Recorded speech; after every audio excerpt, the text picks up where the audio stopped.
Hello friends, अस्सलाम वालेकुम। Welcome to my YouTube channel easy kitchen recipe. तो आज मैं आपके साथ शेयर करूंगी 28वें रोज़े के इफ्तार की फुल वीडियो। तो प्लीज़ इसकी बिल्कुल मत करेगा, फुल वीडियो ज़रूर देखिएगा। आपको मेरी वीडियो पसंद आए तो आप मेरी वीडियो को लाइक शेयर करें और कमेंट करना ना भूलें। और साथ में आप मेरे चैनल पर नए हैं तो प्लीज़ मेरे चैनल को सब्सक्राइब करें और बेल आइकॉन को क्लिक करें ताकि आप तक मेरी हर वीडियो की नोटिफिकेशन पहुंच सके। तो चलो आज सबसे पहले बनाएंगे मैंगो शेक। तो मैंने मैंगो शेक बनाने के लिए यहाँ पर एक आम ले लिया, उसे हमने धोकर रख लिया है। अब यहाँ पर हम अपने आम के छिलके को छील लेंगे, इसे हम पिलर से छीलेंगे। तो यहाँ पर आप देखेंगे हमने अपने आम को अच्छे से अब छील लिया है और छीलने के बाद अब इसे हम छोटे छोटे पीसेज में कट करेंगे ताकि अच्छे से ग्राइंड हो जाए। तो यहाँ पर आप देख सकते हैं हमने इस तरीके से अपना आम को कट कर लिया है और इसको आम को इसी तरीके से कट कर रख लेंगे। तो यहाँ पर हमने अपने आम को एक प्लेट में कट कर रख लिया है। अब इसके बाद हम ग्राइंडिंग जार लेंगे। इसमें हमने पहले ही 3 चम्मच ड्राई कोकोनट ले लिया और फिर हमने इनमें काजू और बादाम को कट कर डाल दिया। इसमें थोड़ा सा दूध डालकर इन्हें अच्छे से ग्राइंड कर लेंगे। तो यहाँ पर आप देखेंगे हमने सभी चीज़ों को अच्छे से ग्राइंड कर लिया है। अब यहाँ पर हम डालेंगे आम जिनको हमने कट कर रखा था। अब यहाँ पर हमने आम डाल दिए हैं। तो आमों को हम थोड़ा थोड़ा कर ही ग्राइंड करेंगे। अब इसके बाद यहाँ पर हम 3 चम्मच चीनी डालेंगे।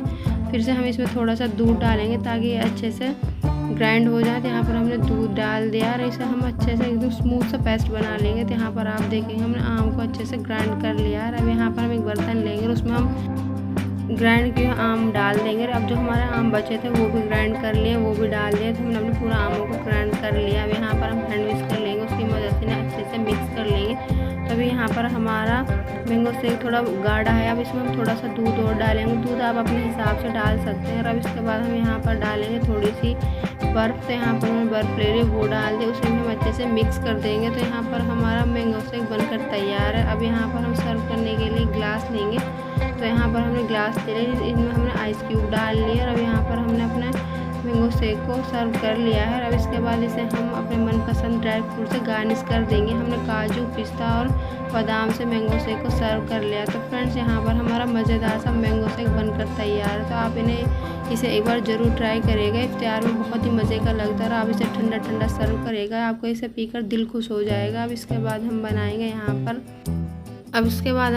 आलू की सैंडविच। तो यहाँ पर हमने बॉयल को 3 से 4 आलू ले लिए और आलूओं को हम यहाँ पर अच्छे से तोड़ लेंगे।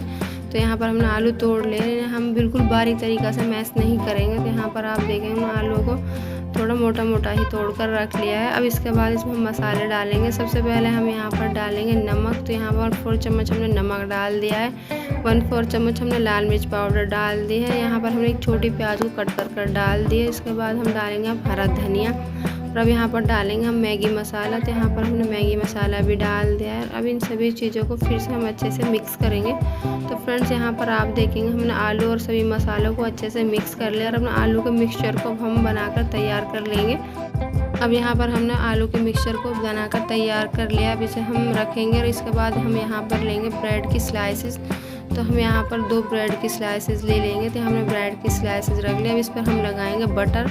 तो यहाँ पर आप देखेंगे हमने बटर को अच्छे से ब्रेड पर लगा लिया है। इसी तरीके हम दूसरी ब्रेड पर भी बटर को अच्छे से लगा लेंगे। तो यहाँ पर हमने दोनों ब्रेडों पर बटर लगा कर रख लिया है। अब इसके बाद हम यहाँ पर लगाएंगे हरी चटनी। तो यहाँ पर आप देखेंगे हमने हरी चटनी ले ली। हरी चटनी को हम ब्रेड पर अच्छे से लगा लेंगे। तो यहाँ पर हमने एक ब्रेड पर हरी चटनी लगा ली है। इसी तरीके से हम दूसरी ब्रेड पर भी हरी चटनी लगा लेंगे। तो हमने दोनों ब्रेडों पर हरी चटनी लगा ली। अब यहाँ पर इस पर आलू की फिलिंग कर लेंगे। तो यहाँ पर आप देखेंगे जो हमने आलू का मिक्सचर बनाया था तो उससे हमने अपने ब्रेड पर अच्छे से फैला लिया है। इसी तरीके से हम दूसरी ब्रेड पर भी अच्छे से फ्रेंड्स हमने यहाँ पर दोनों सैंडविच की फिलिंग अच्छे से कर ली है और यहाँ पर हमारे 2 सैंडविच बनकर तैयार है। तो अब इसके बाद हम चलेंगे गैस के साइड। गैस पर हमने तवा रख लिया और इस पर हम बटर डालेंगे और बटर को अच्छे से मेल्ट कर लेंगे। मेल्ट करने के बाद यहाँ पर हम अपनी सैंडविच रखेंगे। तो जिस तरफ से हमने आलू की फिलिंग करी थी उस तरफ से हम सैंडविच को तवे पर रखेंगे। तो यहाँ पर हमने 2 सैंडविच रख दिए। हमने यहाँ पर एक और सैंडविच बनाकर तैयार कर ली थी।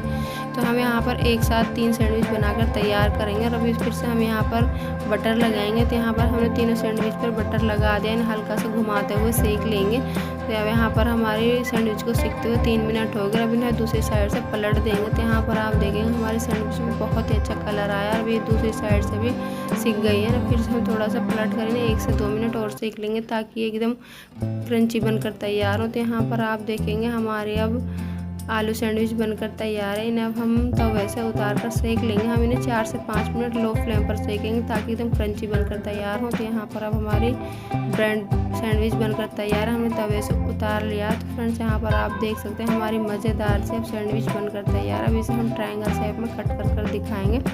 फ्रेंड्स यहाँ पर आप देख सकते हैं हमने एक सैंडविच को कट कर लिया है। बहुत ही मज़े की बनी है, तो आप इन्हें एक बार ज़रूर ट्राई करेगा। हम इसे सॉस के साथ खाएंगे, आप चाहे हरी चटनी के साथ भी खा सकते हैं। अब इसके बाद हम बनाएंगे यहाँ पर चिकन बटरफ्लाई। हमने यहाँ पर 200 ग्राम चिकन ले लिया है। हमने बोनलेस चिकन लिया है। इसको थोड़े से लंबे लंबे पीसों में हमने कट कर लिया है और छोटा छोटा कट किया है।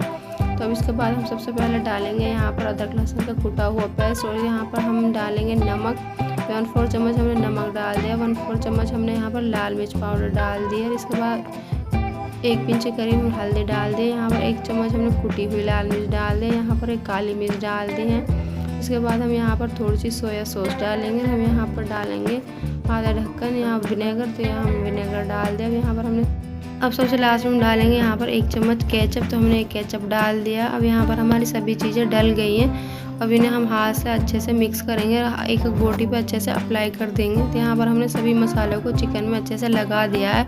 अब लास्ट में हम डालेंगे यहाँ पर कॉर्नफ्लोर। हम 2 से 3 चम्मच यहाँ पर कॉर्नफ्लोर डाल लेंगे और कॉर्नफ्लोर को भी हम चिकन के साथ अच्छे से मिक्स कर देंगे। तो यहाँ पर हमारी चिकन की मैरिनेशन हो गई है। अब इसे हम आधा घंटे के लिए छोड़ देंगे। अब यहाँ पर हम एक घोल तैयार करेंगे। तो यहाँ पर हमने 3 चम्मच कॉर्नफ्लोर ले लिया है। अब इसमें हम थोड़ा सा नमक डालेंगे। तो यहाँ पर हमने 1/4 चम्मच के करीब नमक डाल दिया। अब यहाँ पर हम पानी डालेंगे और पानी डालकर इसका एक पतला सा घोल बना लेंगे। तो यहाँ पर आप देखेंगे हमने पानी डाल लिया।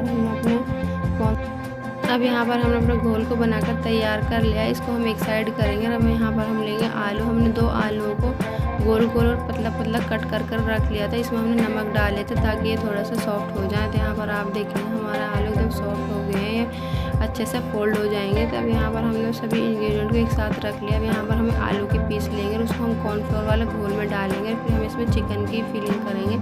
तो फ्रेंड्स यहाँ पर आप देखेंगे हमने चिकन की फिलिंग कर दी और इसमें टूथपिक लगा देंगे। तो यहाँ पर हमारी बटरफ्लाई बनकर तैयार है। इसी तरीके से हम अपनी पूरी बटरफ्लाइयों को बनाकर तैयार कर लेंगे। इन्हें हम फटाफट बनाकर तैयार करेंगे। फ्रेंड्स यहाँ पर हमने अपनी सभी बटरफ्लाइयों को इसी तरीके से बनाकर तैयार कर लिया है। तो यहाँ पर आप देखेंगे हमने बटरफ्लाइयों को बनाकर एक प्लेट में रख लिया। तो यहाँ पर हमारे बटरफ्लाई बनकर तैयार है। अब इसके बाद इन्हें हम फ्राई करेंगे।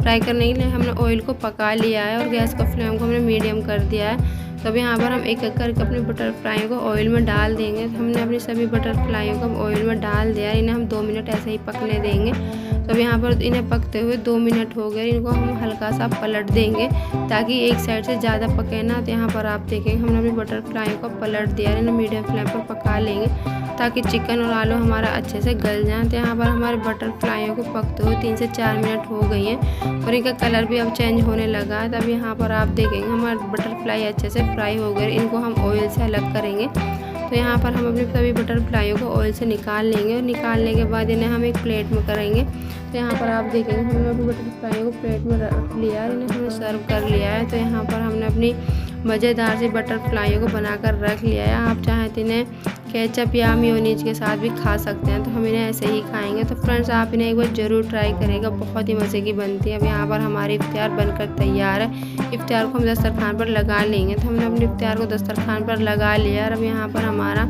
रोज़ा खुलने का टाइम हो गया। तो फ्रेंड्स आपको जो भी रेसिपी पसंद आते है एक बार ज़रूर ट्राई करें और कमेंट कर बताना आपको मेरी रेसिपी कैसी लगी।